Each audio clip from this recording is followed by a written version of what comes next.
This world is not going to last much longer.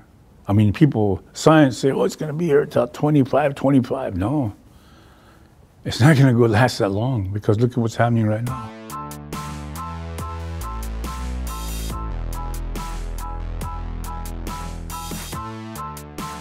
My great-grandfather, he lived, like I say, to keep the balance of the ecological system. His way of living was to respect and care for all living things.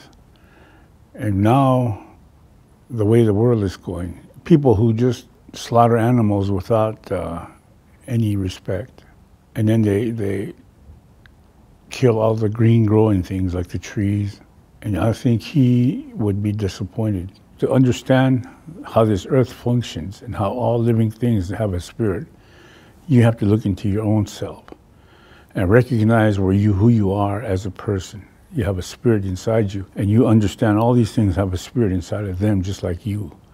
And they grow just like you, and they're individuals just like you. And once you recognize that, you understand that everything is sacred. Everything that moves is sacred, has a spirit. What you do with that is you respect that, because they respect you. You know, the animals respect you if you don't fear them. And you have to keep that balance in yourself. Not only the ecosystem, but in you. You have an ecosystem within yourself. You have compassion, generosity, fear, all these things, humor. But you got to keep it within balance. You can't let one rule over the others. I talk to college students in universities in the United States, and I tell them, you look at your parents, I said, they get up at 3 o'clock in the morning, they have a quick toast, and they jump in their Mercedes and they drive to work for 3 hours through the traffic, and they get there and they're getting $250, $300 an hour on their job because they have these degrees, and they work 8 hours and then they got to come back. By the time they get home, it's 8, 9 o'clock at night. They have a quick meal and they go to bed because they have to get up at 3 o'clock. It's a cycle. Every day, it's the same old boring cycle they're living, but they can't enjoy nothing because they have to do this. And then when they retire, if they live long enough to retire, they can't live with themselves, so they die. They cannot settle down. They don't understand spirituality.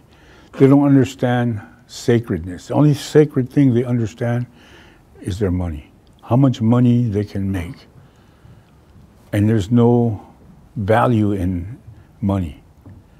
Money is not going to buy you a trip back to the spirit world when you're dead. So what's going to happen is you're going to be a ghost haunting your bank account.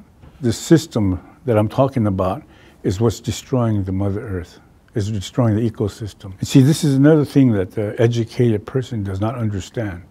Everything has to have a dollar value attached to it, or money value attached to it. I mean, you know, you look at the news in the States, a hurricane comes in or a tornado goes through, the first thing they say is it destroyed $5 million worth of. They don't talk about the earth, the trees, whatever is gone. They're talking about how much money it costs to rebuild this thing.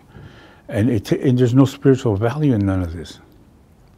And see, this is where I'm talking about, you know, to understand the value of Mother Earth and all living things that are sacred, you have to come back down to earth and work within yourself first. Start to balance yourself. Have more material wealth than anybody else is not the answer. The spiritual wealth is the answer.